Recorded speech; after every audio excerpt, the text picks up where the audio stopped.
go down a lap. Jimmy Hensley, on the other hand, had 7 cut tires, and he ended up going down a couple laps. And in road racing, which oftentimes with these stock car guys, and particularly a lot of new guys out here, gets to be agricultural, there may be some cut tires. Tire rule in effect for today's race: 2 tires for caution without penalty. Exceptions would be made for a cut or a flat spotted tire. And I understand, Ken, that if the tire is cut down and they come in, they still will have to go to the back of the line. So here you see the field getting ready. Here they are up that long hill that climbs into that long straightaway. And this is a pull here. You want to hit that one exactly right. There's turn 2. You can see they're coming out of that through turn 3. And that area in there can cost you a lot of time if you don't get it exactly right. It's a little like the S's used to be out of Riverside, California. You've got to be absolutely dead on right. And here's where you need to be most right. As you see how many different winners there have been in 16 races. Hitting this back straightaway is worth a lot of time if you get it, because from here on down, it's Katie bar the door until you get to that big carousel at the end. Actually, coming through the S's, Ken, from turn 2 to the end of the back straightaway, they're full speed. They don't let off. They take the S's as a straightaway. Their car's handling well enough. Now here they are coming down that straightaway, and now we're ready to go downhill, fades off to the right, and this is where you can get your thrills. This is a blind corner here. In fact, Ed Ferree in practice got off the racetrack here. His right front tire got on the curb, and he went spinning into the grass and hit the tire barrier. He was able to get the car back in the race and fixed in time for qualifying. Now, that is a one-groove area of the course, and I don't think these guys know anything about that. We'll see them stack them up just like the Winston Cup folks do. They'll go through there 2 wide. Thank you very much. Straight away here, which they can bring the cars back to full power, and then they're going to hit this quick left-hander, followed by a right that will bring them by our broadcast location. All right, we're getting set for a start. Pace car has the field in tow. You see the light is off, and we're set. Bring you live coverage of the Phase 150. Labonte in the 94 and Ernie Irvin in the 4 as they square it off, make that final turn, get ready to come down the line and be sent under green for the first time in modern stock car racing that we've seen the Grand National at the Glen. Right, 87 was the last time at Road Atlanta. Coming to the stripe, field ready, 29 strong. Green is out, we're away. On the break for turn number 1, nobody gives. Ernie Irvin sticks it right in there on the outside.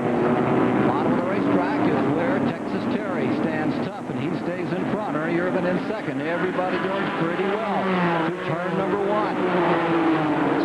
Second time through there ought to be interesting. I'm surprised that it was so clean. A lot of them were worried about going into that corner 2 abreast. Probably that was because they had enough concern. They were very careful, but as they build their confidence, look out. Back straightaway on the shuffle, you see the Texas Pete car coming down to the inside. Here's Ernie Irvin trying to move on a draft, and that's one place you can draft and do a slingshot is into this corner, and he elects to wait a bit. At the end of that back straightaway, Ken, they are in speeds of excess of 160 miles per hour. Field stringing out through the back portion of the course, coming around to complete 1 lap this time with Terry Labonte in front. Ernie Irvin will be. Here's Ernie making a shot on the inside, not finding the hole. See, it's not only the rookies that can kick the rocks up, Ken. The veterans do it also. And if they kick it up in front of those rookies, that makes it real interesting. Third spot belongs to Nemechek. Wallace is in 4th, and up 1 position comes Chuck Brown into 5th.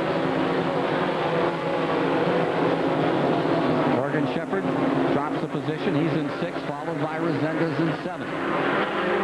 1 lap down. We have 1 car coming in slowly, and it is car number 24 easing off the pace, and on the pit road comes Steve Katz. Steve Katz. That's the car that comes out of Connecticut. He's in New York City, and something wrong on that rookie's car.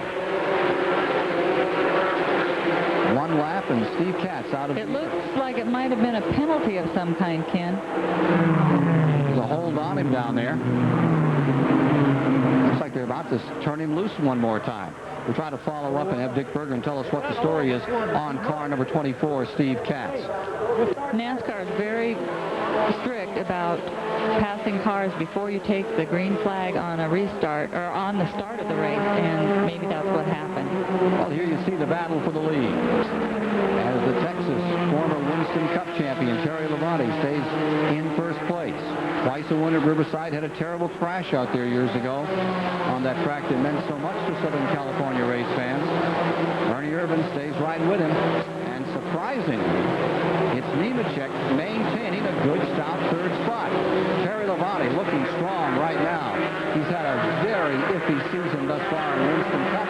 Hopes to turn it around here this afternoon. There you see the 87, and right behind it comes number 36, Kenny Wallace out of St. Louis, Missouri. Up the hill they come. With 2.5 laps complete, it's Terry Labonte putting the money on the nose here, trying to win the lion's share of $152,000 at Watkins Glen. With 3 laps, 7 2/10 miles complete, the battle up in front remains Labonte and Ernie Irvan. That's followed by Nemechek and Wallace. And here's a good scramble as Chuck Brown fights with Morgan Shepherd. Chuck moved around Morgan in that very first lap. And the defending national champion, going for 2 in a row, stays right there. And Resendez is with him as well, number 79. Resendez is putting on a real strong run, Ken. He's attempted to pass Morgan a couple times. He might be cooling the tires up a little bit. He's going to make the pass shortly. So Chuck Brown continues to hold position in car number 63, but he's got his hands full with one of the great giants of American racing, Morgan Shepherd, right there, and a driver out of Massachusetts, Dave Resendez, whose dad owns his car, the number 79, running back there just behind him. Those positions that are at stake now, 5th, 6th, and 7th that we're watching. Behind them in 8th is Jeff Burton, and Patty DeMuise is currently in 9th position. Back with the battle for 3rd and 4th. Now you see 5th, 6th, and 7th coming through. The 63 is bound. Then the Morgan Shepherd car, number 97, and Resendez with the leaders. And Ernie Irvan continues to apply pressure as they work lap number 5. Bound put his third engine in today, and it has not been tested. So we'll see how he does. The number 36 car of Wallace tries to make a move there on Nemechek and was not successful. Places to pass on the end of those long straightaways under hard braking. And looking at Wallace in the 36 make this move. Kenny Wallace going after Nemechek. Good battle here. It sure is. He's been right on Nemechek's back bumper from the start of this race. Kenny Wallace putting on a dandy show. Kenny came up. He went to road race school, and he also came up to Watkins Glen and did some tire testing for Goodyear. And he's had a lot of help from his brother. He sure looks stout at the present time. Wallace gang, they seem to be a natural family of racers. They really are. What about being in a family of racers? You certainly, that's the only life you've ever known. Is that any fun, or does it get a little long after a while? It's been fun since Chuck and I have moved away from all the family and kind of race off on our own. But there's been times where we've competed in races, you know, against the families, and sometimes it's more difficult than people think. I understand one time you went to look at this move by Wallace as he and Nemechek continue this great struggle. You went to a race where you had, what, 4 relatives all out there? That's absolutely true. Fighting? That's true, Ken. Who do you cheer for? That was always one of the toughest questions to answer, but right now I cheer for my husband. Well, he's doing a pretty good job as he continues to maintain position over Morgan Shepherd. Stays right there, and look at this battle, and look at Chuck Brown under pressure from Morgan Shepherd, and Resendez watching him. Back for the lead. Pick up Ernie Irvan for first place. Put Terry Labonte back into second. Ernie Irvan shoots the gap and takes first position in car number 4. Well, Ernie Irvan said he likes to be aggressive on a road course, and he looked aggressive. Let's see. Oh, we got one in the wall. That's Mike Wallace in the 18 car. And he hit hard. Got loose, got into the grass where they actually pick up speed, and the 18 thumps into the wall. That may not be a full course yellow. Let's see if he extricates himself from it. 32-year-old Mike Wallace in the Daly's Juice Pontiac taking a terrible hard lick. And we have a full course caution now being shown here at the start-finish line and around the track. coming back to the line. They will race back to the line, I believe. Yes, they can race back to the line. And Mike Wallace, who qualified 14th in the 6th lap, went hard into the barrier, and it has brought out the first full caution on the track of the day, with Ernie Irvin leading and Terry Labonte in 2nd place. There is a gentleman's agreement in this sport, Ken. Unless they're trying to race for a lap back, they usually don't race to the start-finish line. In his 6th start of the year, Mike Wallace has had a solid thump. He's a handsome, easygoing, likable guy. He had a 3rd at Lanier, a 6th at Nazareth earlier this year. And let's see what happened to him another time. This is after the car had broken loose, and that's really unloading hard into that barrier. It sure is, Ken. They do have the tires there before they hit the guardrail, and Mike is out of the car and walking around. Well, that's good news for the 1990 Mid-American Regional Champion of NASCAR. He had 21 wins in Missouri a year ago. But this isn't going to be his day. He really rode it down hard. Looks a lot like Rusty, and he may have split his lip from that crash. But he's walking and he's talking, and that's the important thing. A savage hit for Mike Wallace has brought out the first caution period of the day, and we'll be back with more of the Phase 150 on Prime in a moment. With Debbie Bound, Ken Squire topside, Dick Berggren in the pit area today as the field is under a full course caution after car number 18. Here's your leader, Ernie Irvin, completing another lap. That makes a 7 complete. And here's exactly where this incident took place. There are 4 right and 3 left-hand turns, and as you see, that was that last turn as you come down through, and it really hit hard. It's just going into that first turn area. That car spun and crashed into the barrier right at turn 1. Take a look at that pass for first place. We're about to show it to you when that incident took place. This is how Ernie Irvin took over the front running position in the event. Looks to me like the main straightaway. It is, and here we are coming to turn 1. He was able to get the inside, just outbroke him. He sure did, Ken. Got himself down on the bottom and was able to take first place away from Terry Labonte by just leaving off the brakes a little longer. Daring move, and it can cost you badly, because very shortly thereafter, at that identical place on the track was where young Wallace had his mishap. And Mike Wallace told me that his wife Carla and their 2 girls are watching at home, and you know, we want her to know that he did get out of the car and is walking around. Yeah, he's smiling, not smiling. He's got a fat lip, but he is okay after a solid wrap.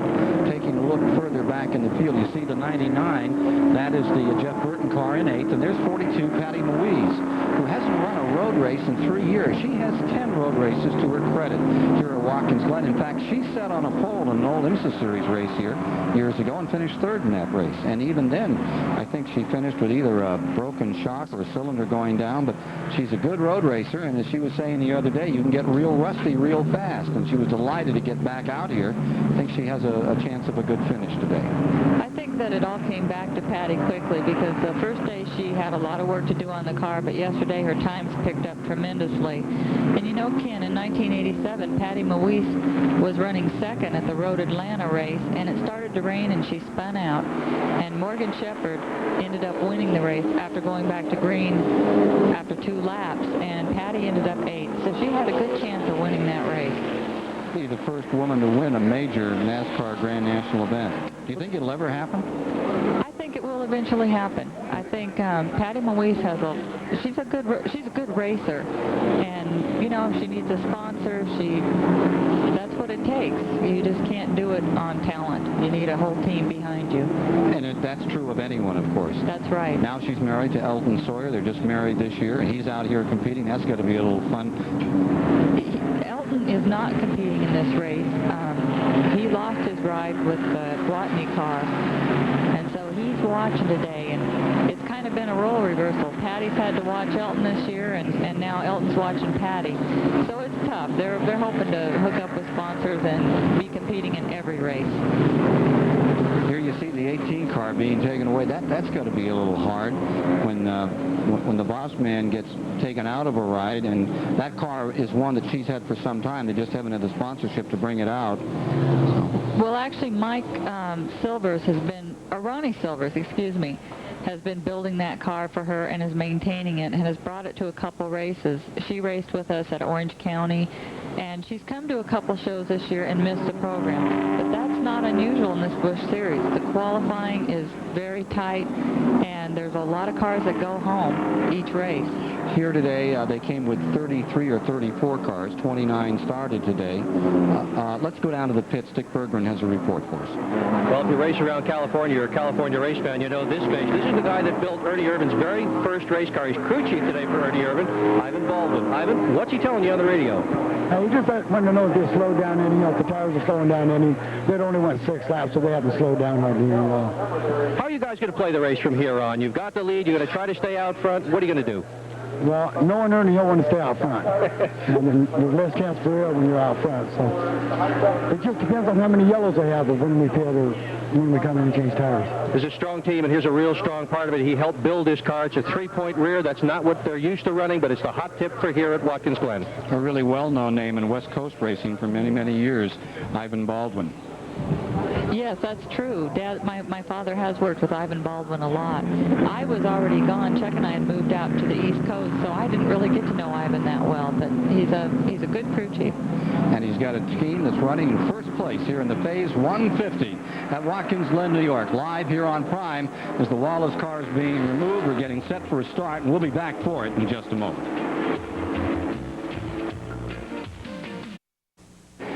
Ready to go green this time by with 10 laps complete. Here's how they're running at Watkins Glen. It's Ernie Irvin in first. Terry Labonte is in second. Joe Nemechek finds himself third with Kenny Wallace in fourth. And Chuck Bound, number 63, is fifth on the field. That's after 10 of 62 laps, and they're just about ready to send that pace car home. And we'll see if 32-year-old Ernie Irvin, who hasn't had much luck at all on the 91 season in Grand National racing for sure, he's started his own team, and thus far, in 8 starts, he's not had a top 10 finish. Not quite the same story in Winston Cup, where he won the Daytona 500, and last year, of course, won at Bristol, Tennessee, to inaugurate a victory mark in NASCAR racing. Getting the word now that they are ready to bring that pace car in. For a moment, it looked like they might even keep it out there another lap, but everything's under control. All the safety equipment and all the turn people are back where they belong. A little more to getting these races restarted with all these corner workers than you'd see at an oval track.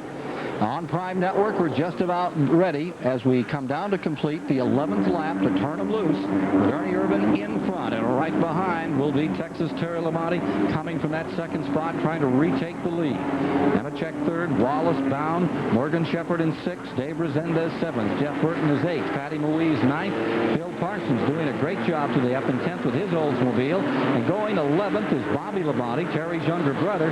Jimmy Hensley is 12th and Todd Bodine 13th. We have trouble. It's Todd Bodine, Ken, on the restart. He's spun out coming out of that turn 7. And there is a turn caution on the Todd Bodine car. That's the Hayes car. He lights it and comes back on the field. Comes back on the field. Todd Bodine at the tail end of everything now. 11 laps are complete as Todd Bodine slips down in the standings on that start. He was in 13th position as he came down for the green. Car got out from beneath him at that final turn, and now he'll start from the 28th position. We've had one retiree from the event. Wallace officially out, everybody else still on it. Here is Bodine in the number 34, trying to make up some time and collect the back of the field. He'll be an interesting story to follow as the day continues. The young man originally out of Chemung, New York, a neighboring community, who won his first career race at Dover, Delaware, just a few weeks back. He's a good racer, Ken. He's in the top 5 in points, and he's real consistent. Here you see Kenny Wallace running in 4th position, the number 36, putting pressure on 87 Nemechek, while Wallace himself is under attack. And that is Morgan Shepherd, who's moved around Chuck Brown to take over in 5th position. Morgan is 5th, Chuck Bound is 6th, Resendez is 7th. A report from the pits. Here's Dick Berggren. Well, if racing is 90% preparation and 10% luck, Joe Nemechek this afternoon had 100% of both. This is the distributor that was on his car that he was going to start the race with moments before the start. he discovered this crack right here. Now, he's the car owner. He's the chief mechanic. He looked real carefully. He wouldn't be out there running at all, never mind running third, had he not spotted this little tiny crack in his distributor cap. Lucky man to do that much careful scrutiny before he got started. You always make your luck, they say in racing, and that's how Nemechek has done it today, as he stays just in front of Wallace in the 36. Kenny Wallace's Pontiac, and the board now shows old Chevy Pontiac. 1, 2, 3, 4. And we did see just where Joe Nemechek got off course a little bit, and that's where they're talking they can throw up the pebbles on the racetrack, and possibly the other drivers that run over them get the flat tires. It's a very tricky business on these road courses, and of course these cars, which weigh so much more than the sports cars that run here, like the prototypes, the Bimsa, Formula Atlantic cars, the Barber Saab cars. You get one of these brutes out of control, they're going to throw something. That's right. The one car out of the race is Mike Wallace, not Kenny Wallace. He is still running in the top 5. Kenny Wallace in the number 36 in 4th place. Morgan Shepherd in 5th. Chuck Bown in 6th. Resendez in 7th. And here you see Morgan Shepherd followed by Chuck Bown as they swap positions a lap back. Morgan trying to get some running room out here. They're running close, Ken. They've got a lot of time to make the passes, and they're just kind of maybe wearing each other down a little bit. About 160 miles an hour in the straightaway. That's right. And they unload down that carousel turn. Chuck Bounds, number 63, getting on the brakes a little there. Chuck, you did some real course racing before NASCAR, road course racing before NASCAR. Does that give you an advantage here? Well, road racing's considerably different, no question about it, from the oval track racing that we do week in and week out. So to have done it in the past, I think is an advantage. But I think you'd be surprised that quite a few of the guys in this event have a little bit of road race experience of some sort or another. But I particularly haven't run one for about 5 years, so I might be a little bit rusty out there. But I'm really excited about running the race. Chuck Bound won a couple of races at Loudon, New Hampshire, where they have the New Hampshire International Speedway now. That's correct, Ken. They had a road course up there, and they had a lot of fun running that race. They usually did it in a 3-race series. You know, you ran so many laps, and they reversed the field, and it went by points. And he was strong. In fact, one time he won all 3 segments, had to come from the rear twice, and pulled it off. Look at this battle for third. The white car is Nemechek, and right behind him in 4th, the number 36 of Kenny Wallace. That struggle's been going on since the outset of this event. We're now showing 14 laps complete, and there's been no break on this one. Wallace has stayed on Nemechek's rear bumper from the get-go, while behind them, Morgan Shepherd is trying to make up some ground. Morgan is back about 15, 20 car lengths. Leaders. Here's Urban in front, coming around, ready to complete 15 of the 62 laps this time. He'll have traveled 36 miles. There's Labonte right there in 2nd place. Kenny Wallace is putting a lot of pressure on Joe Nemechek, and he's staying right on his rear bumper. Aggressive driver, isn't he? He really is. He's a good driver, and he's won this year. This was his first win in Busch Grand National, was the Volusia County race. And I think everybody in the garage area was happy for Kenny Wallace. He's a fun person, and he's very well liked in the garage area. For years, he worked on Rusty Wallace's cars back when they ran out there in the Midwest, around St. Louis area. And bided his time, just worked on race cars, got to understand them, know what would make them really fly, and when the opportunity came, he was ready. Leaders in the last lap. The speed was 118.2. It's pretty good average. Yeah, it sure is for this far into the race. Falling back in the field, here you see Morgan Shepherd's car. And Dave Rezendes putting a lot of pressure on Chuck Bound. Dave Rezendes, the Massachusetts driver, pulling right up behind Chuck Bound in the 63, Rezendes in the 79, and then comes Jeff Burton in 99, and we've got Ernie Urban from the number 4 car getting in trouble and looping off the track, getting back on, and he falls back into the 8th position. Ernie Urban lost it. Take a look at that again in a moment. And here you have a new leader. It's Labonte going into first place. Take a look, Debbie, in replay at what happened to Ernie Urban in number 4. Just had a a head of steam, and that car wanted to go other than where he wanted to steer. Just looked like he might have got off course a little bit, Ken. He's been kicking up the dirt a little bit, so it just got away from him. He's right in front of Patty Louise, running in 9th place, and the number 42 just behind him here. There you see the number 4, the Kodak car, and behind it, they have a lot of people out today from Rochester, New York, to watch this car run at Watkins Glen. But now he's got to get digging because he is back to 8th position after that looper. He got going pretty good, Ken, for leaving the race, spinning out. He got back in it and running 8th. He was pretty lucky he didn't hit anything. Here's Labonte in first. That's Terry Labonte up in front. Joe Nemechek now finds himself in 2nd spot. And Kenny Wallace stays 3rd. Morgan Shepherd is up to 4th. Chuck Bound stays in 5th. And Resendez is 6th with Jeff Burton 7th. And back in 8th is Ernie Irvin.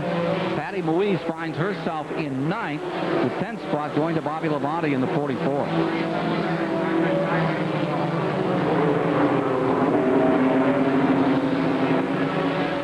That maybe Kenny would be rattling Joe a little bit, but it looks like Joe just holding his line and doing a good job keeping Kenny back there. That battle for 2nd place is a dandy. The pressure that Kenny Wallace is exerting on Joe Nemechek really gives you more regard for Nemechek. He just withstands the pressure very nicely, thank you, and goes about it. Said yesterday to me, he said, I'm just having a wonderful time here. This is great stuff. Here's Kenny Wallace settling in after that long straightaway, going to top speed. Downhill they travel. And Nemechek, for the moment, gets himself about a 1 and maybe a 1.5 car length advantage over Nemechek. That's the biggest breather he's had. Call it 2 now.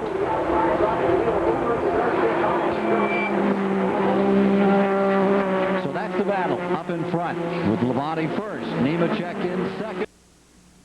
3rd spot. Moore with 17 laps complete shortly.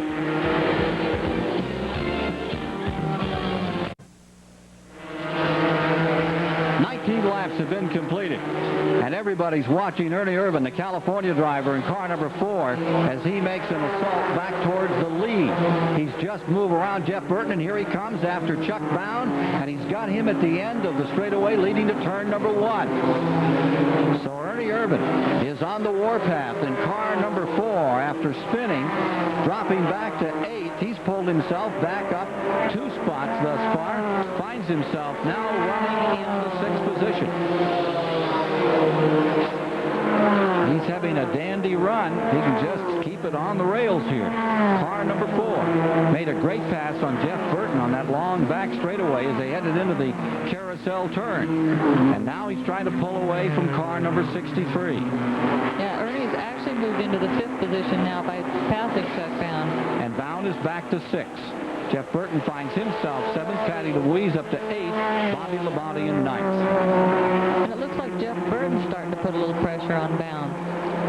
Indeed he is. Here we are on that backside of the course. And as they work their way through that left and right-hand combination, Jeff Burton is right there working on car number 63, the defending champion and winner last time out, Bound.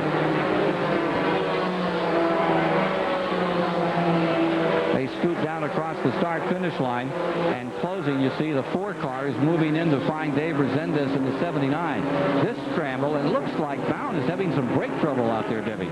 Well, he's been having trouble the last couple days with motors, a little bit of oiling in the motors, and this is, like I say, the 3rd motor they put in. It's an untested motor, and it looks to me like it's been the same problem, just a little puff of smoke coming out. Another possible oiling problem. This is for 6th position. Car number 63, Bound there, and back in 7th, number 99, takes another try at Chuck Bound. This is a great place to pass if you can make. Whoa, the 99 got loose. Really. Looks like his brakes are acting up on him. Looks like one grabbed and almost threw him out of the place.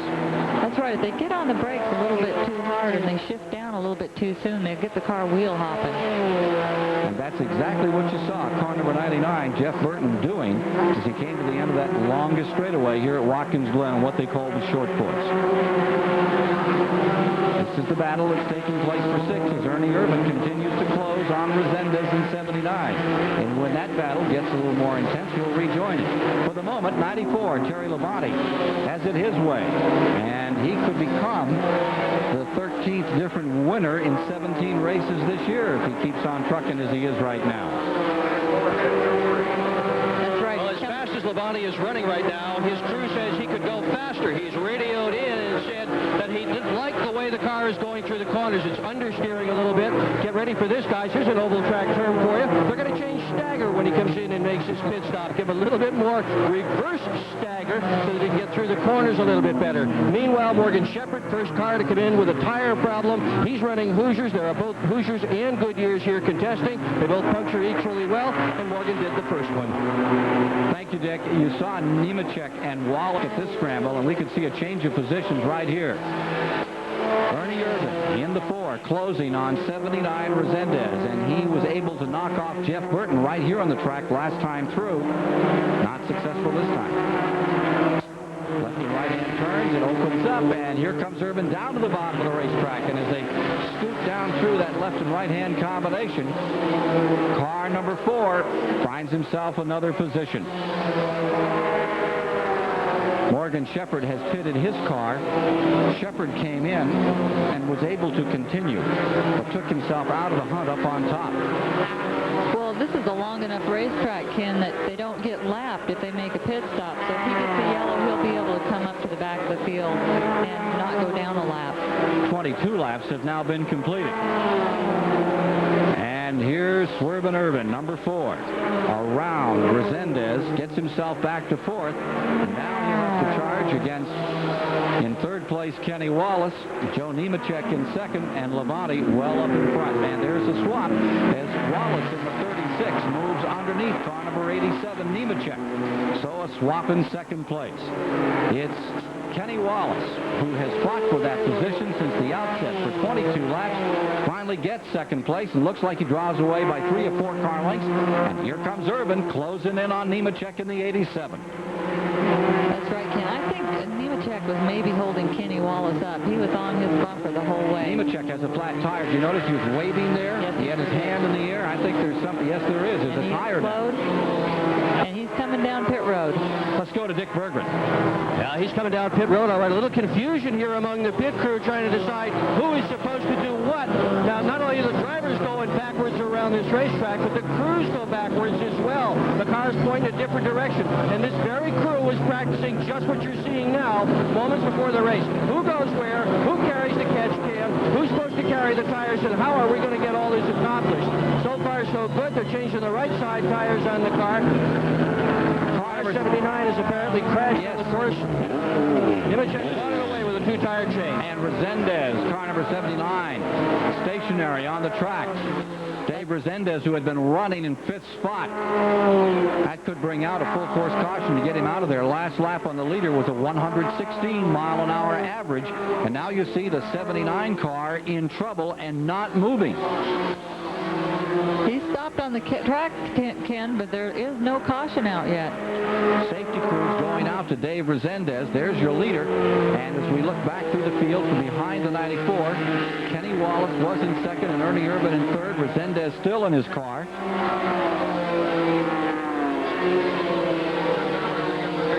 Wonder if they're going to try to roll him out. I think the pace car is getting ready to move here to come on.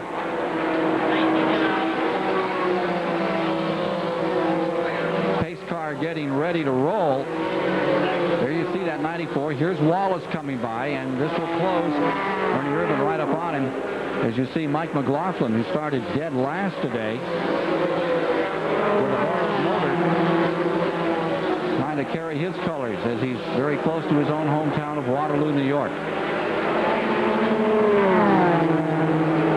26 cars being shown in the lead lap. There's a wave off by Kenny Wallace to Irvin behind him, as a full course yellow has been thrown. Yeah, they threw out the yellow, so Kenny was waving him off to let him know that he was slowing down. This particular caution, second one of the day, comes in the 25th lap. With 25 complete, they'll have gone 60 of the 150 miles in the race, Debbie. 60 miles down and 90 to go with Terry Labonte, who took the pole, still holding up there. And his nemesis, car number 4, Ernie Irvin, who slipped back into 8th to spot his way back to 3rd. We'll be back with more of the Phase 150 from the Watkins Glen International Raceway after these messages. Back with you live at Watkins Glen. Even the cows enjoy this great countryside. One of the beautifulest tracks there is anywhere in the world. I think we've had a chance to see some overseas, and nothing compares with the Glen. And this afternoon, we're having a dandy race. We at the present time have Terry Labonte up in front, Kenny Wallace in second, Ernie Irvin in third, and there you see car number 79, the reason for the second full course caution today. 31-year-old Dave Resendez out of Assonet, Massachusetts, who had qualified 7th for today's race. Now, with only a lap before they're going to turn them loose, all the leaders are electing to pit. Let's go down to Dick Burton. Yeah, all the fast cars are in at this point, Ken. They're all going to take on fuel. They're taking on left side tires. That's the side that takes the majority of abuse. In fact, this pit is absolutely jammed. There is virtually nobody left on the racetrack at the moment except the base car. Terry Labonte has taken his fuel. He is gone even before the latter cars haven't managed to even make it in. Nemechek almost hit him on the way out. Labonte, your leader, is already back on the racetrack, as are several of the other cars. It is mass pandemonium down here as everybody is pitting. The majority taking the left side tires and fuel. Few of them still on pit road, but majority now are back on the racetrack. Nemechek still in. So is Chuck Bound still in the pit. So is Morgan Shepherd. Some of the better cars still in here. Nemechek's crew, meanwhile, under the hood of that automobile. Recall he was running in third spot. Hoods up. They're not doing anything to the engine. Trouble changing the left front tire. A long pit stop for Joe Nemechek. I'm impressed with how well that menagerie handled that situation. That's a lot of cars. With one lap, they were told, until green. They all got in, they all got out, and nobody ran over anybody. Or each other. That's right, Ken. They looked like they did a good job. They have a rule where they can only come in at a certain speed, and they're abiding by it. They did very well by it. Good job of these Grand National cars. Incidentally, the Grand National Northern Tour continues July 7th. They'll be in Oxford, Maine for the Oxford 250, which Chuck Bound won once, didn't he? Didn't he win that race? Chuck's a two-time winner. Two-time winner of that event. And hoping to make it 3. And then down to Loudon, New Hampshire on July the 14th. Isn't that an incredible race facility, that new $21 million track? Anyway, this is the Northern Tour. It goes back years. As you take a look at manufacturer wins this year, Pontiac and Oldsmobile tied up on top, and if it were to finish right now, an Oldsmobile would jump up in front with 6 wins, because that's what Terry Labonte is driving. It's amazing how far Northeastern racing has come thanks to a guy named Bob Baer, who originally built that Oxford track and now has built a $21 million track at Loudon, New Hampshire, where they had a very successful motorcycle race a month ago, and of course they're hoping for bigger things in the future. They'd love a Winston Cup, but they're very happy, I'm sure, after what they had for a crowd last year. What, 50,000 people showed up for the Grand National race over there? They had a big crowd up there, and the facility was beautiful. Anyway, we're getting set. There's Mike McLaughlin just in front of everyone, and he's about to go a lap down to the leader. He had his problems this week. He lost a motor. Very upset, very disenchanted with the whole weekend, and Frank Cece comes through, gave him a motor so he could come out here and run. Great camaraderie in this Grand National pit, as there is in most pits, but it seems like these folks are a lot more family. When you race 31 times a year together, you have that. And they threw the green, Ken. Back to the line they come, and as they do, the 99 car would come out in the second spot. That's Jeff Burton. Right behind, there you see him. And then the 72 car is in there with him as well. And here comes Irvin. After this pit stop, he's back in traffic, trying to sort himself out, moving around Bobby Labonte. Up they come for turns 3 and 4. And Mike McLaughlin set sail very nicely, thinking nobody's going to put a lap on Michael today. Terry Labonte in that number 94, staying right there. Jeff Burton in the 99 gets a shot at second place. He's a winner this year. Then it's Tracy Leslie in the 72 in the Oldsmobile out of Michigan. Watch this gang head down that long straightaway, and then that turn that just drops out from beneath you. The 72 falling back, Tracy Leslie. This is the second complete restart. 2 full course cautions thus far. We're trying to get more word on what happened to Resendez. Taking a look at a new second place out here. That is Jeff Burton in the 99. And they have now put a lap on McLaughlin. Can't wait to see that guy win a race in Grand National. He's going to do it. Mike McLaughlin's won up in the Busch North Grand National. Yep. Here comes Urban. Look at him shoot down, get around Kenny Wallace. Here he is moving in on the 05 of Doug Taylor. Now, Doug Taylor is a good road racer. Up until 5 years ago, he was a West Coaster, that guy in the yellow number 05. Then he moved over to the East Coast and built experimental cars, research cars for Junior Johnson, and I believe he had one for Bill Elliott, Kaylee Yarborough. And today, he's taken over for the guy that usually drives this car. That's Lassiter's car, the 05. But for the moment, it's Doug Taylor's ride, and he's riding in fourth, and he's trying to hold off Ernie Urban. And that's a handful. He's doing a good job of it, Ken, for not being in a race car for over a year. And his wife, Lynn, is home watching. They've got a new baby, 4 weeks old today, Jessica Lynn. Jessica Ann. Jessica Ann. Take a look at Ernie Urban squaring off, and he comes up on Taylor, and this is a war between a couple of California campaigners, and it's Ernie Urban down on the bottom, gets the hole, and he pulls right up on McLaughlin. Taylor had raced at Watkins Glen 2 years ago in the Winston Cup race, so he does have some experience. And he had run at Sears Point and at the old Riverside in days gone by. Down across the start finish line, Ernie Urban. Oh, 72 is in trouble. Tracy Leslie spinning, coming out of that 7th turn. That's exactly what caused young Bodine here a while ago. And they've got a big wreck happening down here on turn number 1. Kenny Wallace is involved. As we had trouble up here in turn 7, we had another situation developing in turn 1. Everybody gets away, but I think Kenny Wallace took some damage out there. 2 or 3 cars in trouble at the first turn. On this restart, there's Tracy Leslie, who missed it because he was having problems getting off turn 7. Ducking through it was Ernie Urban, and he's closing up on Jeff Burton in the 99. There is no caution on this. Everybody was able to right themselves and keep on trucking. This happens at lap number 29. Here's your leader, Terry Labonte, and then it's Jeff Burton about 10, 12 car lengths back into 99. There you see him, and then number 4, Urban, and Doug Taylor was next.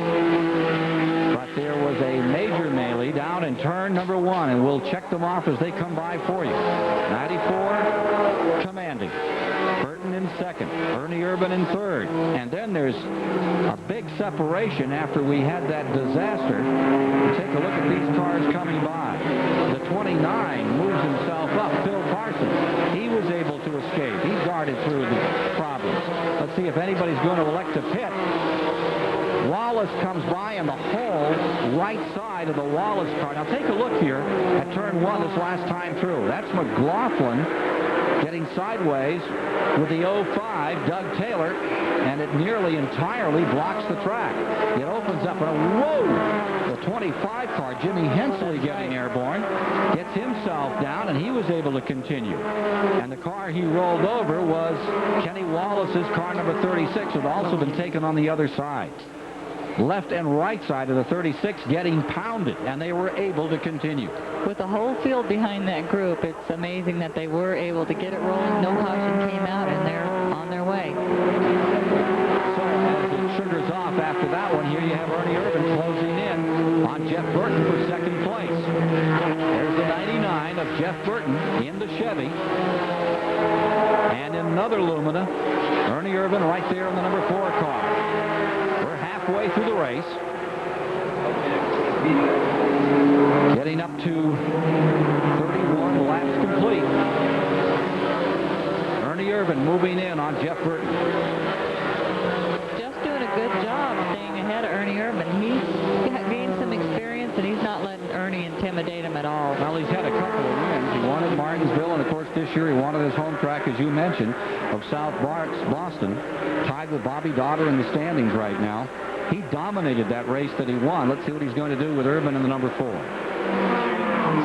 Oh, we've got another looper. One car in trouble, and I believe it's the 08 car of Bobby Daughter. That's the car that we had shown a little earlier back, I think, in 12th position. 08 Daughter back underway. Bob Daughter, tire down. No, looks like he's got everything still up. My right front looked a little funny there. Change of position. position. Ernie Irvin's moved around Jeff Burton as we are watching Goddard in trouble out here on the track. So it's back to where it was at the very beginning. Terry Labonte is up in front, and Ernie Irvin is finding himself in second. But it's an entire new cast of characters in the sub-rolls here now. It looks like experience is starting to take over. We got Phil Parsons moving up, and he's now in the 4th position. There you see that 29. That's right. Phil, and right with him, incidentally, is Patty Moise.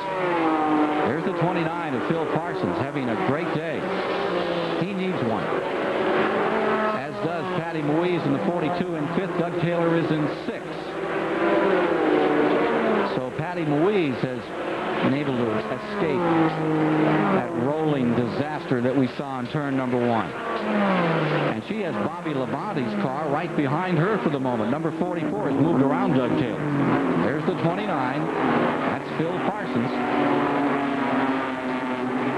Hoping to have a good run on this road course. Phil drives well on road courses. He's out of Denver, North Carolina, originally out of Detroit. His wife Marcia's here, working in his pit, scoring the car this afternoon. He's had just a couple of Grand National starts, had a good 4th place finish at Darlington, and had a very bad finish at Charlotte. He's basically got a volunteer crew, Ken. Larry LeMay comes down and helps him, and there's people that they pick up to help. The PAL people come and help him, and he's doing really well. Patty Moise right there with him in 4th, and there comes the 44 right behind him. It's a 3-car battle building up. 4th place at stake. Phil Parsons, Patty Moise, and the red and yellow number 44 of Bobby Labonte. Up in front, Ernie Irvin looks like he's closing down on Terry Labonte's number 94, the leader in this race. We can find out a bit more about what happened to Mike Wallace out here from the man himself, standing by with Dick Berger. Well, Mike Wallace, how's the lip? Yeah, the lip's all right. The neck's a little sore, but it's one heck of a ride down there in turn 1. What happened? I guess something happened in the brake system. I come off of turn 6 where I used the brakes the last corner, and the brakes were fine going into there, and come down the front straightaway, and once I hit the brake pedal, there was absolutely no pedal at all there. Downshifted the car, trying to get it slowed down as it normally do, and we're just running too fast for it to slow down. It run up off the edge of the racetrack, and when it did, it felt like it picked up 100 miles an hour and then turned around and just drove straight in the guardrail. What goes through your mind when you know you're about to have the big one? I don't know what went through my mind. I don't think a whole lot. I guess I was stunned that there was no brake pedal, because there was just brake pedal, in the last corner, and it's normally rare that something goes away instantly, especially going down a straightaway somewhere. We're glad you're better off than your race car. Mike Wallace here in the infield area watching the rest of the race. And Dick Berger and the Jimmy Hensley car has just come in showing a lot of damage. Hensley's car making an unscheduled stop at lap number 34 after all that abuse it took. Hensley was one of the ones involved in that wreck where they didn't show the yellow, Ken. His car was the one that went up in the air, so maybe he had a tire or a fender rubbing and eventually had to come in and change a tire. Ran over Kenny Wallace's car, and here you see the remains of number 25 as the Hensley car comes back out. Jimmy's been having a very good year on the Grand National Circuit this year. Veteran campaigner. He's doing amazingly well. That's an unsponsored team, and here they're in 2nd place and making a real charge to the front. 2nd place in the Grand National standings, and 1st in money thus far this year with $103,000 over those first 16 races. Hensley's on the warpath. He sure is. And so is Ernie Irvin in car number 4. Look at this one. Leader speed. Apparently, the word has been given to Terry Labonte that he had better get with his knitting here. He's picked it up to 117 miles an hour in the last lap to stay in front of Ernie Irvin. Can he continue it? We'll just have to wait and see.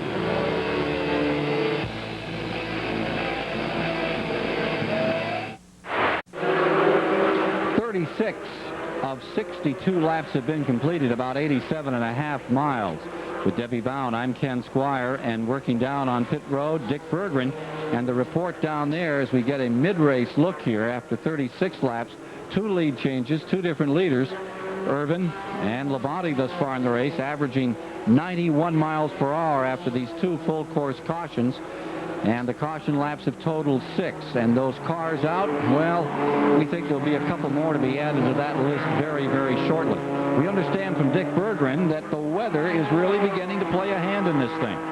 Weather is very changeable at the moment, Ken. We feel little tiny sprinkles here on pit road, but as I look up to turn 7, the sun is there. The wind has changed direction 90 degrees since this race has begun. They did forecast showers this afternoon. All this is going to do is increase the pressure on everybody to run for the front, just in case this thing doesn't go all the way. Well, Debbie, we're halfway. We've got one car off in the loose stuff down here in turn number 1 and getting back underway. They look like Bobby Labonte. The issue is we've gone half the distance, so if they get into a rain condition, this one's over, and that would be Labonte for the win. And the only guy happy about that is the guy leading everybody else. Now they really took the bit in their mouth and run hard. That's exactly right, Ken. I think that the weather looks clear enough, though. We're going to get a few more laps in. Coming by this time, they will complete 38. We'll go down on the docket. There's 38 laps complete, and the situation is this. Terry Labonte stays first in his Oldsmobile.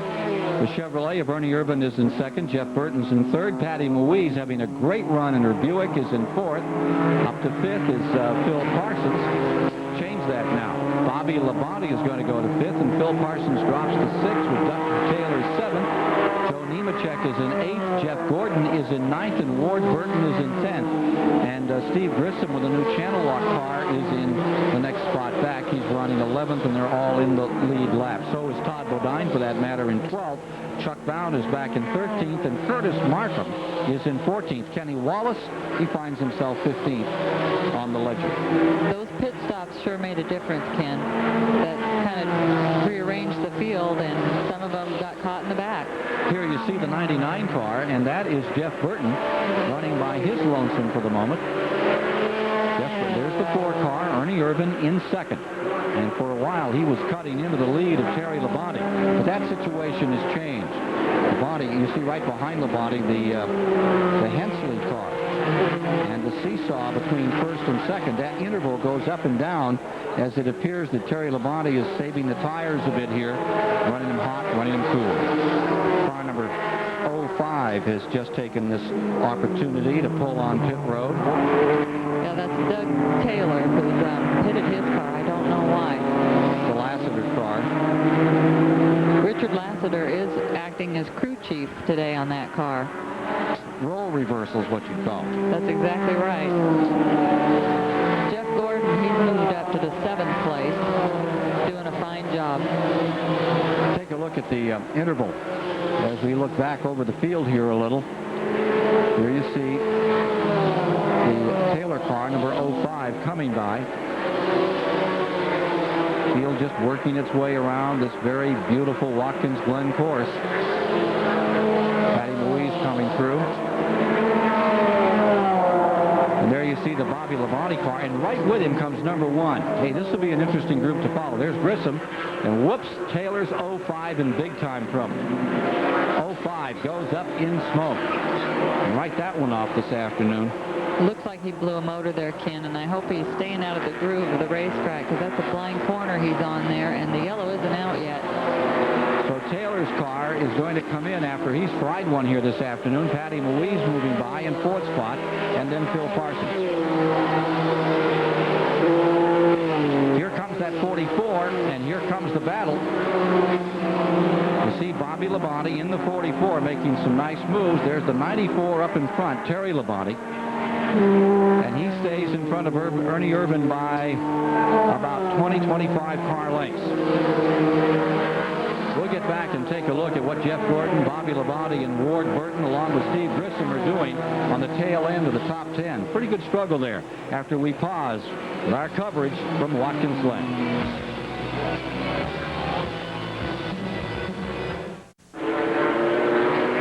We're back with you in the great, beautiful country of New York, the Finger Lakes. This is Montour Falls, just down here about 5 minutes away from this racetrack. And right now, the waterfalls it's been almost a catastrophic waterfall, like a Niagara Falls up here in turn 7. We've had 3 cars spilling everywhere, and it's brought out the 3rd full course caution of the day. Let's take a look and replay at what happened up here in turn number 7 that has brought out this full yellow around the course.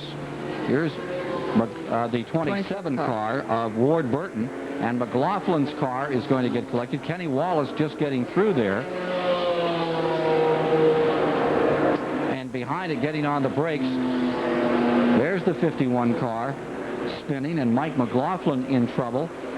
And the 75 car in it as well, Curtis Markham's car. They're showing Mike McLaughlin. He might have saw what was up ahead and just avoided running into him. And may have been drop kicked to get him around.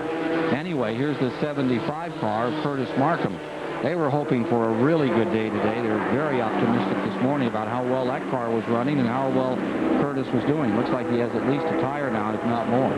Curtis is new in this car, Ken, and they are running for Rookie of the Year. They had their first race last weekend, and it's the best 15 races of the year. So they've got a chance, but they can't have breakdowns. Missing a shoe on the back of car number 75 as it comes in. Laps complete. 42 of the 62 to be run, so for sure we're going to go back under green.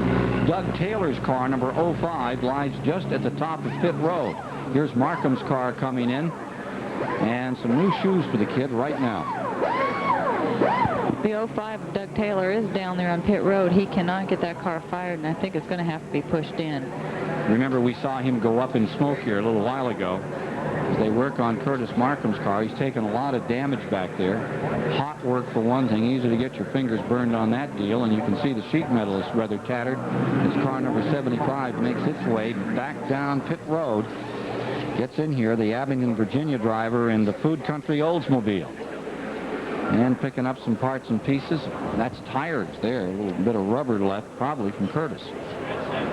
There wasn't much of a tire left when Curtis came into the pits.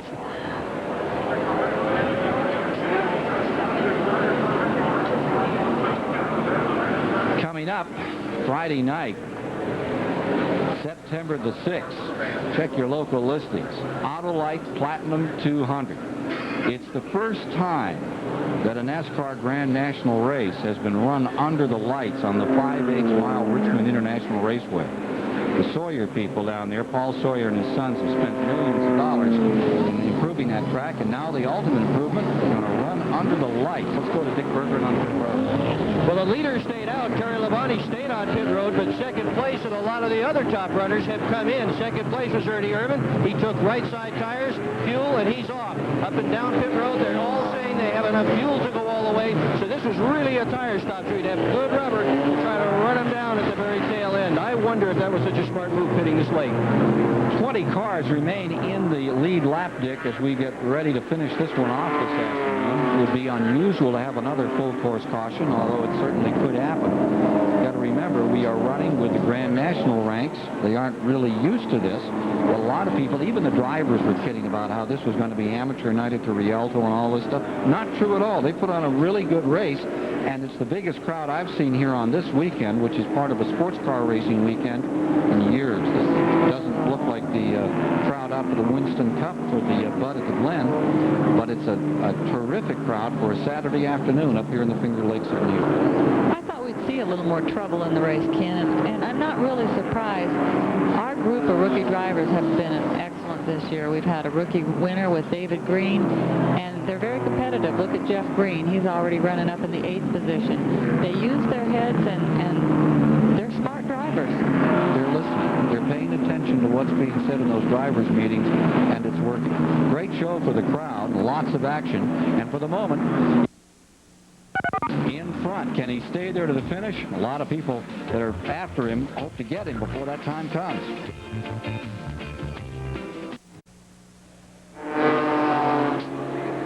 Back with you at Watkins Glen. 44 laps have been completed of 62, and in one lap they're going to turn them loose another time, and when they do, the leaderboard will look like this. It'll be Terry Labonte up in front, Ernie Irvin in second, Jeff Burton will be in third, Patty Moise having a great day in fourth, Joe Nemechek in fifth, Phil Parsons in sixth, Steve Grissom in seventh, Todd Bodine in eighth, Kenny Wallace will be ninth, and Tom Peck will be in 10th. You know, Steve Grissom in the 31 car, Ken, he started 23rd, and he's now running 7th. Ernie Irvin did come into the pits, and so he's not in second place anymore, but he put on fresh rubber, and we'll see if he's able to move up with only, 19 laps left to go. Indeed, as they come around here, you'll see him back. He'll be coming into the frame in just a moment, taking a look at the upcoming Grand National events in NASCAR. Pretty exciting stuff with Oxford, Maine, the Oxford 250, then Loudon, New Hampshire, Budweiser 300, and then back to South Boston, Virginia. And that's where young Mr. Burton, in front of his hometown folks, won his race. Here is the 94, and again, as Debbie pointed out, the 4 car has dropped back. Here comes Bodine by, Wallace by. We should be seeing number 4 right in here after McLaughlin. There it is, number 4. And then the number 1 car of Jeff Burton behind him. Getting set on a restart, ready to turn them loose for the final moments of the Phase 150 here at Watkins Glen.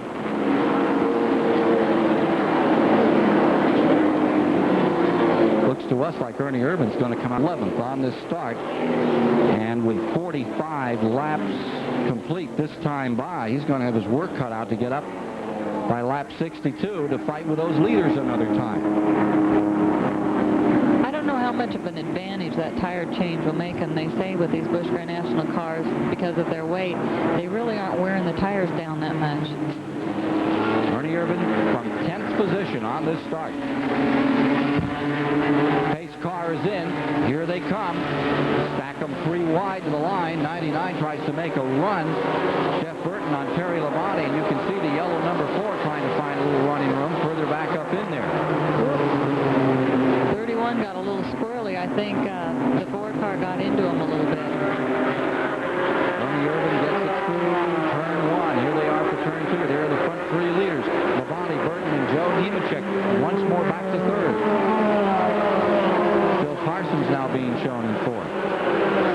That was Todd Bodine I was talking about, not Ernie Irvin, that got into Steve Grissom a little bit. That other yellow car, it's up a little further. That's right.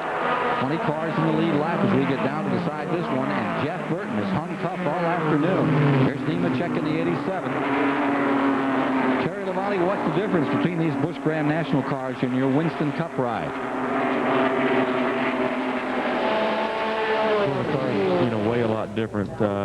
I guess the Busch car probably, weighs 450 pounds less than the Winston Cup car. And so you can really drive the car down the corner a lot farther. And every time I go out, I say, God, I could have gone in there a little bit farther. But the car handles good with the lighter weight, and the tires are a little bit softer than we run on the Winston Cup cars. So the cars handle really good, and they seem like they're going to stay the same. Where the Winston Cup cars drop off after you're in front of them a while, these cars seem real consistent.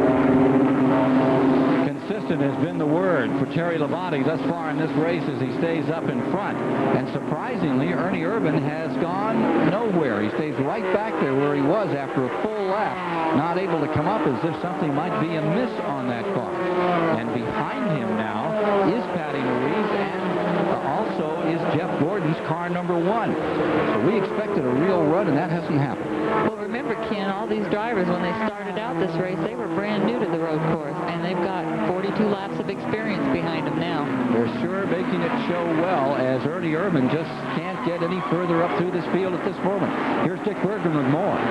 Well, Morgan Shepherd has dropped out of this race. His engine is uncorked. Dave Resendez, who we were following earlier, he had been running up front, has moved behind pit wall. He says he needs a very large hammer to adjust the ignition system. They can't get that car running, and he is probably out for the day, but he's not giving up. They're still working on that one. Thank you. We saw Ed Barrier's number 33, the Winston-Salem, North Carolina runner, the Farrow's Truck Oldsmobile, in trouble and back underway.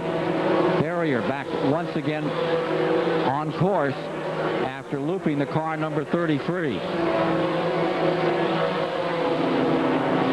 Here you see the number 29. That's Phil Parsons fighting with Kenny Wallace and staying there in 4th. Todd Bodine up in front. Terry Labonte's to win. We'll see.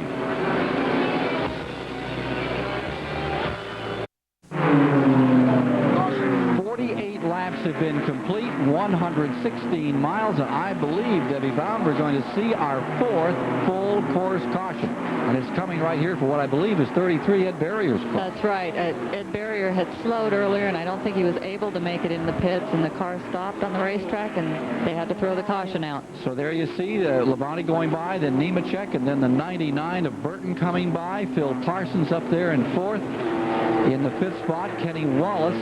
That car all torn up, that number 36. Then the Bodine machine, number 34, the yellow car. There's the 4 of Irvin. Patty Moise coming by, McLaughlin. Chuck Bound's car. There's the 1, Jeff Gordon, who pulled himself all the way up. Now he's rocketed toward the rear another time. And here's the 75 coming by, Curtis Markham. So there's the 4th full course caution of the day, which will gather the field for Barrier's car number 33. The removal of that machine, and we'll be back to green for the finale of this race. It's at least a lap before we get back for a green flag, maybe 2. Stay with us. We're at Watkins, Glen, New York, where Terry Labonte is having to really wait out a win.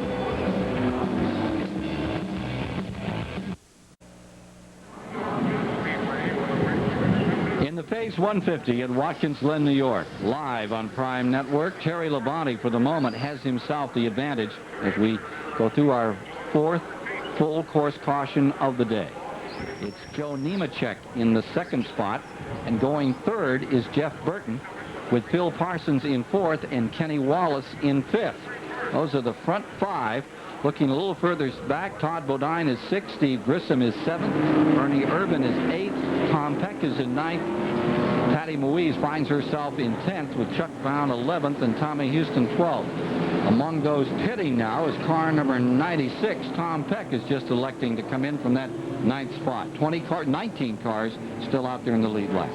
Yes, Ken, as I was saying, some of the cars have had trouble. The 75 car, when he had trouble, they haven't gone a lap down because it's a 2.4-mile course, and you can get in and out of the pits, and when the yellow comes out, that groups the field back together. Because of the caution periods and because of what's been happening behind those 2 leaders, that when you look up on the leaderboard and you see 2 changes among 2 drivers, you say, hey, what kind of a sleeper is that? That has not been the case here. We've seen some great runs being made by Nemechek, by young Jeff Burton, who was just driving a tremendous race. Kenny Wallace, Phil Parsons, Patty Moise, they've all had good runs here today. Let's go down to the pits and get this report. Well, I'm with Darrell Bryant. He's Jeff Burton's crew chief. Darrell, you've done a good job. You've got him in 3rd, but you need 2 more spots to get away with. How are you going to get the next 2? Well, we don't know. We're kind of riding. He's learning as it goes. This is his first time he's ever been on a road course, so, you know, we've been talking to him all day, just telling him to take his time and make sure he shifts when he needs to and stuff like that. So, yeah, he's pretty smart. I feel like he'll figure out some way to get around. What's your strategy for the end? You going to try to run hard, or you just want to finish this thing? Well, everybody said we want to run hard, but we want to finish too, you know, and I feel like I come down the last couple of laps. We got anything for him, we'll try to give it to him. Yeah, this is the next Winston Cup crew chief. You can bet he's doing a good job of teaching this young man as this race goes on. Indeed he is. He's done a great job with him all season long. And, of course, they've had some success thus far this season. Terry Labonte up in front. He had a 2nd place here at Watkins Glen back in '87. And for the moment, he has command of this event. He's been able, I don't think he's been playing with this field. I think that he's run as hard as he needs to win this thing, and he's in the last several laps he was really trying to draw away, and Jeff Burton wouldn't give him any distance. He stayed with him. I think the old saying is true, Ken. Sometimes you have to slow down to go fast, and that's Terry Labonte's theory on a road course. He likes to drive it smooth and not be aggressive, and it's paying off for him today. So for the moment, he's got a couple of campaigners right there with him, Joe Nemechek and Jeff Burton, ready to challenge when they come around for green. And Phil Parsons, who also follows that philosophy to a T. He is one that just uses that car enough to keep it competitive, and he doesn't like to throw them away. I think he'd make a great road racer in anybody's suit. Yeah, Phil Parsons taking care of his equipment, and he's in 4th place. And we have a green flag. And here's Phil Parsons and Wallace right up there with the front runners. As we get ready to decide this one, you see the black car out back, that's Kenny Wallace. Both sides stove in, the 29 car, that's Parsons. As they used up the racetrack and then some in turn 1. Here they are for turn 2.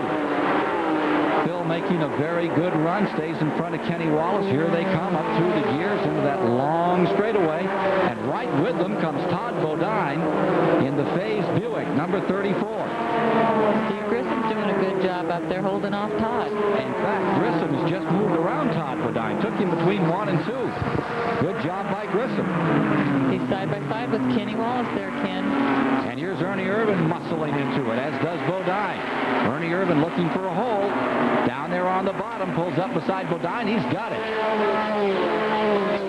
The 4 car around Todd Bodine into 7th position. Great racing here at the end with 52 laps complete of 62, 10 to go this time by. Right, there's Patty Moise, and she's coming by the 49 car, who is a lap down, Ed Faree. Look at Ernie, at Swervin' Irvin, all over the racetrack as he goes after Grissom. Kenny Wallace did just come into the pit. He must have a problem.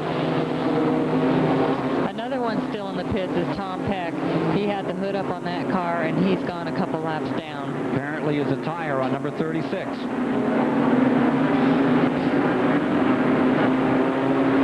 Changing tires on car number 36, Kenny Wallace. Back out here, let's take a look at what's happening with car number 4. Ernie Irvin has moved around, taken Grissom, and he's closing on those leaders. 9 laps to go this time by, and it's Ernie Irvin on a charge. He seemed to be off his feet here a little while ago, but he picked it all back up. He's past Bodine, now he's past Grissom, and he is closing.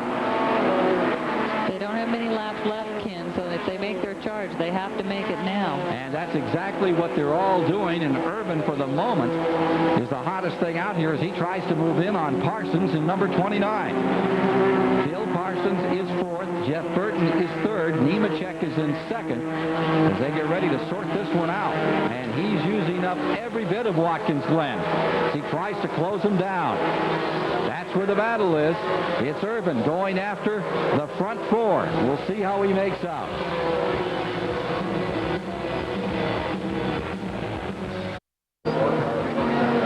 We've gone 133 miles, 55 laps, and Terry Labonte continues to have the advantage on the field in the Phase 150 at Watkins Glen.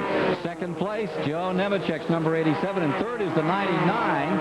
That's Jeff Burton in the number 4 car. Ernie Irvin stays 4th on the field and is closing on Burton. Laps running down. Phil Parsons has fallen to 5th, and he gave Ernie Irvin fits. Ran him hard when Ernie tried to run him down, but finally had to give ground. In that 6th position, well, it's Bodine now. Todd Bodine has moved around Steve Grissom for 6th. Patty Moise is back in that hunt as well. Looking back through the field, look at this struggle continue. Here they are down that long straightaway, winding their way through turn 5, backside of the course, running the short course here at Watkins Glen. And what a dandy battle being put on by, at this time, Jeff Burton in the 99 to hold position. Ernie Irvin in the number 4 trying to take it away. Further back in the field, there's the 1 car. That's Jeff Burton closing in on number 63, Chuck Bound for 9th. Good struggle going on back further in the field. The 8 is David Green. He's running on Tommy Houston. Now, Tommy Houston and David Green are having a great battle, and that's Robert Presley coming up. Those are for 11th, 12th, and 13th place, and they're having their own little race out there, Ken. The crowd is filled in well here today. Jeff Burton hard on the brakes. He's leaving here, going right back up to Indiana to race on Saturday night. This 19-year-old in car number 1. A lot of people say that he will be the Ford driver of the future. Came into midget racing. First one he ran, he won and set a new track record. He shows a lot of maturity for a 19-year-old, and he really thinks when he drives. Now here you see him working his way through traffic. Car number 1, Jeff Gordon. Indiana campaigner, born out in California, been in the Midwest, slides her a little there, having a great time in that Carolina Ford dealer's car, number 1. And look at this battle. That is for 3rd spot. And 99 gets sideways. Jeff Burton almost threw it away in that fight for 3rd. Ernie Irvin is there. The This will move him into third spot, and he'll have a shot at Nemechek. Doubtful that he can get back up to Labonte, but he's certainly giving it the old college try. He sure is. He's pulling right away from Jeff Burton. He's going for the second spot, Joe Nemechek, and he better be watching his mirror because Ernie's coming. Oh, we've got another scramble, and it's Grissom in trouble, and Patty Moise with him. Number 42, the white car is Patty Moise, and Grissom's number 31 down toward the end of this one in trouble. And a lot of smoke off the 42 car of Patty Moise, which was running in 8th. Grissom was in 7th, and as they struggled, it all ended for Patty Moise, torn up in the nose. Take a look and replay of what happened to Grissom and Patty Moise. Down here coming to turn 1. Grissom across the bow of the number 42. It's hooked. He spins, and Patty collects him on the right side of the car and bent back that right front fender up on the tire. That's right. They both got rolling because there's no yellow on the course.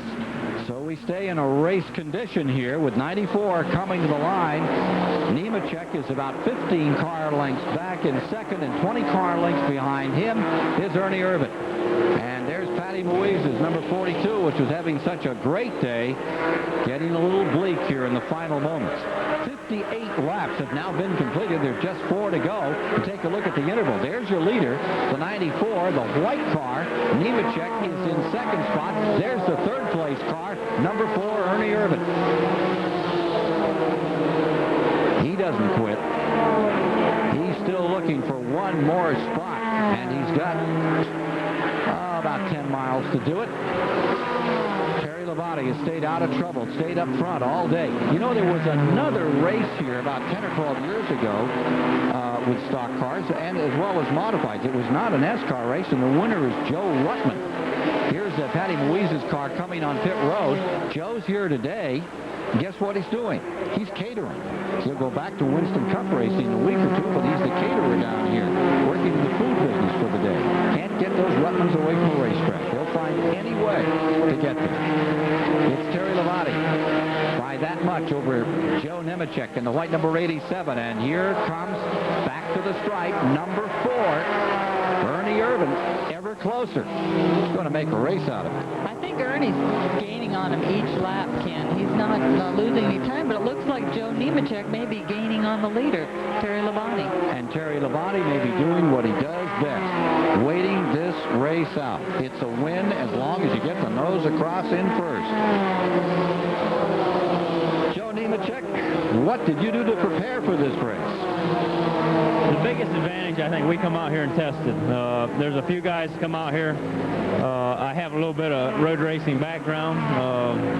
We raced at Sebring a couple years ago in stock cars, and we basically dominated down there. I love doing this. I think it's more, you get your cars right, but it gets back to the drivers, and your car can be off a little bit and driver can make up for it. And I think it's just, it puts everybody on even ground and lets the driver, let's see who can win. What driver's going to be the best.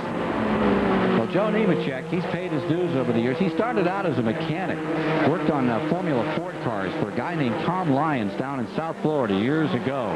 But he wanted to go racing himself, and I told you that story about how he built this Mazda, spent all year building it, got it all done. And it was the last race of the year, and he hadn't run it yet. Well, he got himself a stock car, and he's been happy ever since.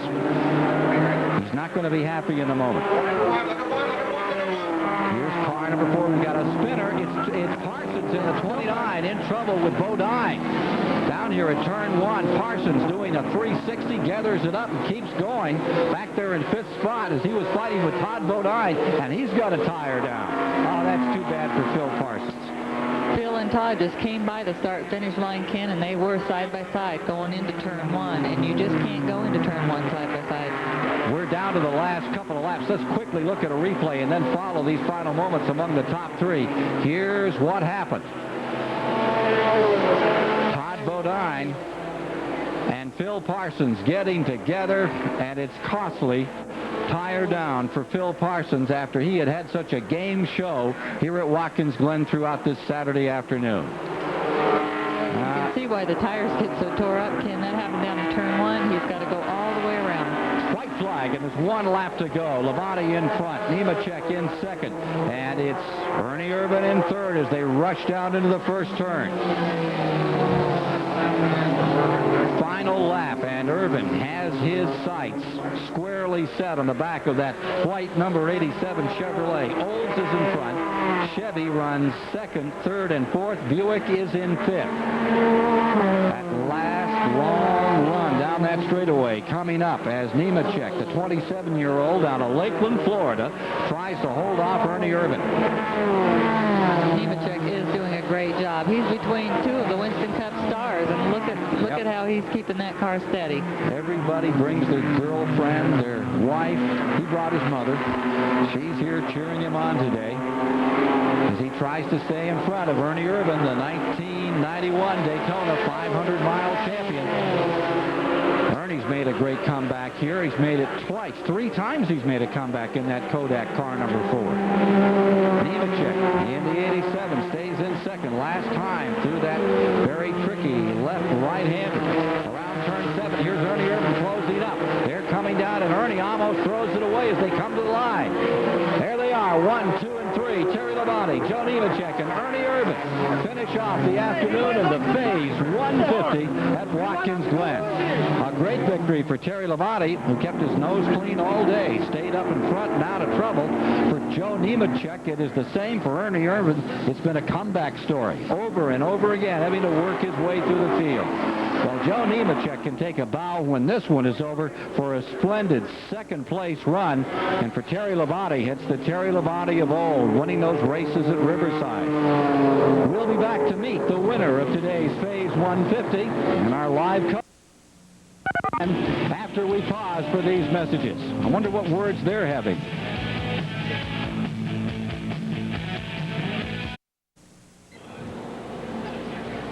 We're back with you once again here at Watkins Glen, New York, waiting for Terry Labonte in the Victory Lane area. Take a look at the standings on this one.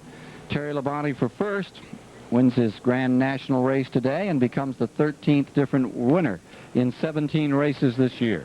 Joe Nemechek will find himself second for the day. Ernie Irvan in third. Jeff Burton in fourth. Todd Bodine finishes in fifth this afternoon. Looking further back on the result board, goes like this. The 6th position this afternoon was won by Jeff Gordon, with Chuck Bound coming home in 7th. Grissom, after that wild spin at the end, was 8th. David Green was 9th. Tommy Houston was 10th. And also getting a finish was Phil Parsons back in 14th, and he came across on 3 wheels.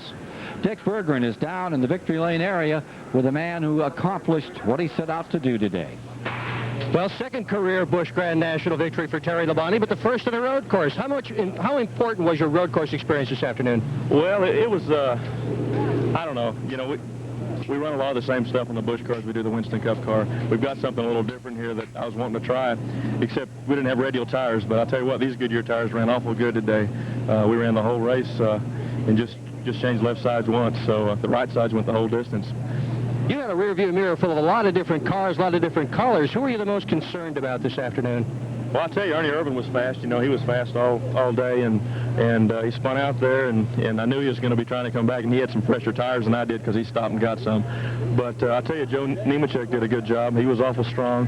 The 99 car was strong, so I'll tell you, those guys got the hang of it pretty fast. Now, you've lost 3 here with tire problems toward the end. As this race started to wind down toward the end, and you saw all that dust in the first turn, were you thinking, oh boy, here we go again? I was worried about it. You know, I was afraid that you know, we might run over something and cut a tire. You don't ever know, you know, and I was just glad to see the checkered flag. What was your biggest advantage today? What helped you most to get here? Well, the Sunoco Oldsmobile ran good all day. It was good in practice. The car handled good. We had a great pit stop. Carl Wagner built the engine. It ran good all day. So just a combination of things. And he got every sponsor in before it was all done and over with. Terry Labonte, the winner this afternoon, the Phase 150 at Watkins Glen. And we'll be back to meet some of the other champions in this exciting NASCAR Grand National race in just a moment. So stay with us. We're at Watkins Glen, New York, and we'll be back right after these messages. Back with you again at the Glen, Watkins Glen, New York, with Debbie Bound. I'm Ken Squire and Dick Berggren. And let's look a little further back on the field today here on this road course, the 7-turn, 2.4-mile course that has given us this grand race today. 11th spot was Bobby Daughter, the Chicago runner. Robert Presley had a fine 12th. Kenny Wallace wound up 13th. Phil Parsons 14th on 3 wheels. Todd Bodine ended his day in 15th. And looking further back, Tracy Leslie had a 16th place run. Ed Ferree had 17th. Mike McLaughlin from dead last up to 18th. Curtis Markham 19th. And Patty Moise, who was up in the top 10, ended the day back in 20th spot after that altercation down in turn number 1. That's too bad, Ken, because she was running up in the top 5 and really doing a good job. Her and Grissom got together a little bit, and it kind of ended a good run for You both get of to them. see these folks run every single week. Who impressed you on this road course among the second 10? Among the second 10, I'd say McLaughlin did a good job. He kind of stayed out of everybody's way. Kenny Wallace did a fantastic job. Had some trouble. Yep. All right, Dick Bergman is standing by with the guy who drove such a great race for second place today. Gee, he sure did drive a great race this afternoon. Joe Nemechek, a big smile. Boy, you almost popped it off, bud. Yes, I think we had the car to beat. Terry was quick. Ernie was quick. We had a problem there about halfway through the race. Lug nuts come loose on the left front, and the tire was ready to fall off. And we lost so much time, we started dead last and passed everybody on the racetrack except the Sunoco car, and we were there. In the background, your mother takes pictures. This is really a family operation, isn't it? Yes, it is. We have the whole family involved. My brother John is a gas man. He put the perfect amount of gas in that last stop, and I got to thank the whole crew. I mean, they gave me a super car. My mom and dad, I mean, it's just, this is great. I think it's one of the best runs we had so far, and we can road race, and I'm looking forward to coming back. Isn't that nice? A driver that thanks his mom and dad instead of a list of sponsors. Joe Nemechek, we're going to see a lot of this guy, not just in second place, but in victory lane. You need to find them. What everybody wanted to see was his mother, who's his sponsor out there today. Anyway, it was a nice day for the Nemechek family, or Nemechek. How do you pronounce it? It's Nemechek. Joe's mother, Martha, she does take a lot of pictures. If you do an interview with Joe, she takes a picture. If he's signing an autograph, he does. Hey, I think Dick found her. All right, we'll get back down there in a moment. We're going to pause and get a commercial message and then see if we can find Mother Nemechek after her son did so well here today at one of the great road courses. Back at Watkins Glen, everybody talks about how Joe Nemechek finished in second. There are some people, Dick Bergman, that say he didn't finish second, his mother did. What's the story down there? Well, let's ask his mother, Martha Nemechek. You've been here all afternoon taking pictures of all this. How do you feel? I'm so excited. I just thank God for a safe race and our team and our sponsor, associate sponsor, High Point Betting. And I just wish we could get another sponsor. We need one bad. Well, now, he's run road races before. He ran Sebring and won the thing in an all-star race down there, so he was experienced. Did you get pictures there? What do you do with all these pictures? I make the books up for Joe, and this past year I've got 20 big albums for him, and I take pictures for other people. He's going to need another room at the rate this kid's going. He's got a lot of pictures and a nice family helping him along. Yeah, he beat some pretty good people down there at Sebring, like Dick Anderson and those guys in that race. It was a non-NASCAR race. So we have the situation as follows. Joe Nemechek has taken second place out here today, and as we watch Terry Labonte in victory lane, I think that the big point about this race, as we take a look at the upcoming standings, upcoming races that they're having, is only 4 cars retired from the event. 4 cars out. Well, actually, that's not quite right. As we see, officially, there was a few more than that. And it finally got done in that last 3 or 4. We only had 4 cars out until we had 6 laps to go, and now I guess they're showing us 8 laps here on the board. But that's incredible. Had they not had that last altercation, there'd been 4 cars out of a 29-car field. That's true, Ken. I thought that there would be more attrition than that. And let's go down to Dick Bergman, where he has Jeff Burton in the pits. Well, a good finish for your very first road race. 4th, but it was almost 3rd. What happened? You lost that one. Well, Ernie Irvin, some guy named Ernie Irvin, he always shows up, doesn't he? He got us right there at the end. He was just a little more experienced than I got. He just gets around the track a little bit better. I think my car was as good as his. He just has a little more experience than I got.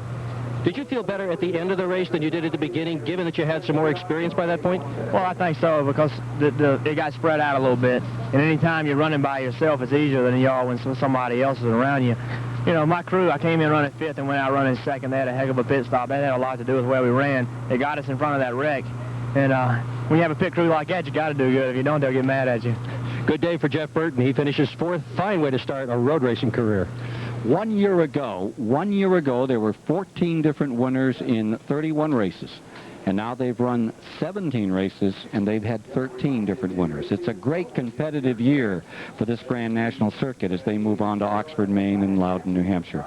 We'll take a look at more of the story of this Phase 150 at Watkins Glen, won by Terry Labonte this afternoon, after we have these messages from these good people who have brought you the event.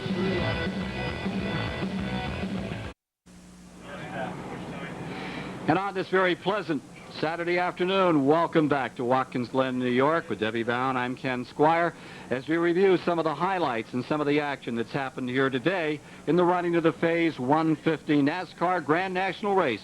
First time they've been here in eons, and the first time they've been on a road circuit since 1987. Dr. Dick Berggren has more of the story of the race down below on pit road. Let's join him. Well, here was a lot of the excitement toward the end of the race. Phil Parsons, you had a wonderful afternoon until the very tail end when you wound up in the barrier. What happened? Well, Ty Bodine and I were racing for 5th position right towards the end there, and Todd wanted 5th, and so did I. So he got a pretty good run at me coming off turn 7, and I tried to use up a little bit of the racetrack, and probably didn't leave him much choice but to hit me in the back. And when he did, it hit me in turn 1 too hard, and got me sideways, and the thing spun around and tagged the wall a little bit, which wouldn't have been so bad, but I guess it cut a tire down when I did, or when I went across the racetrack to just barely hit the wall. So if it hadn't been for that, we'd have been all right. But I tell you, I just like to thank my sponsors, Wheels, Discount Auto Supply, and Phase Drug Stores, and the Bechtels out in Texas. I hope they're watching this, and with Diamond Ridge, they've been awful good to me. If it wasn't for them, I wouldn't be able to be here. But I told Squire up in the booth that it may be a little easier being up there, but it's not near as much fun. Phil Parsons, who's been doing some broadcast work of late, says he enjoys the race cars and the racetrack a whole lot more, even when you hit the wall. Yeah, well, it didn't hit very hard, you know. Even your job is easier than doing that, but still what I'm doing is a whole lot more fun. It's all fun. Racing's a great time. We do have a good time at it, both announcing it and participating. Ken?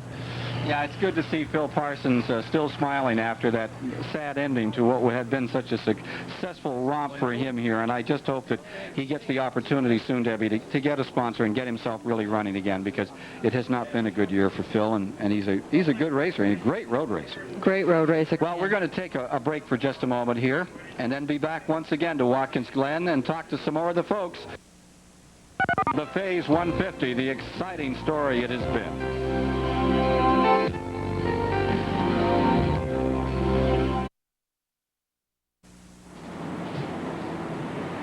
At Watkins Glen, New York, let's take a look at what happened here today, the race summary as to how this thing finally came to a point where Terry Labonte could claim a checkered flag in Grand National competition. There were only 2 lead changes, as it was all Terry Labonte and Ernie Irvin up in front. They were the ones that swapped it back and forth. The speed was curtailed, just 94.003 miles per hour, as we had 4 full course cautions. Many thought we would have more and more incidents than we did. There were 10 complete laps under yellow, and at the end they're now saying 6 cars officially retired. It's fluctuated from 4 to 8. But it was a good run for nearly everyone here this afternoon at the Phase 150. Ernie Irvin, who put on such an outstanding run, is standing by right now with Dick Berggren. Yeah, let me tell you, Ernie Irvin worked for it. Let's see that hand, Ernie. That's what's called a blister all the way through your gloves. How tough was it to run this afternoon? Well, you know, I goofed up there at the beginning when I was leading, and wheel hopped it and spun going into, I think, turn 6, and I had to work my way back the rest of the day. Got back up to 2nd, and we didn't think we could make it on fuel, so we decided to stop, put right sides on, and put fuel in so we know we could make it. And them Busch guys really got tough. You know, they started learning the racetrack, and we just drove that Kodak car as hard as we can go. We just wound up a little short. Now, at the beginning of the race, Labonte said smooth's the way to go. You said you want to drive the car hard. Any change of thought? You wish you'd taken it a little easier? No, because that's the way I'm going to drive it all the time. If I drive smooth, I could be real slow, you know. Terry, he is smooth, and he just is real consistent on his braking and things like that, and that's where I was beating him, his braking, and running in a little harder, and I was abusing the car a little more. But 60-lap race, I figured I could, and I could have if I just hadn't made one mistake. At least you don't have an angry car owner to deal with. No, because I'm the car owner. It's the first time we finished a Busch race, and we're pretty happy with it. Ernie Irvin, he finished in the money this afternoon despite a tough afternoon. Hey, Dick, if you get a chance before he runs off, would you ask him if he wants to follow the Darrell Waltrip philosophy, where you only have to argue with one person, which is yourself, as a car owner? How does that work? Well, Ken Squire wants to know if you want to follow Darrell Waltrip's philosophy of only arguing with one guy when it goes wrong, yourself when you're the car owner. Is this a good way to go, being the owner-driver? Well, I'll tell you now, my driver did pretty good today. And as Darrell would say, yeah, you know, my car owner's been a little hard on me, but I think I got him under my hat now. Okay. Ernie Irvin always has a good time. Before the start of the race, he waved over to Terry Labonte. He does enjoy himself, as we all do. Third place finish today for a guy who came from California with a pickup truck and just decided he had to make it in Winston Cup, and make it he has. A winner of Daytona this year, and was a contender to win this one today before things went slightly sour for him, but he made it up and gave us a great race this afternoon. We'll be back after these messages with more of the story of the Phase 150 at Watkins Glen.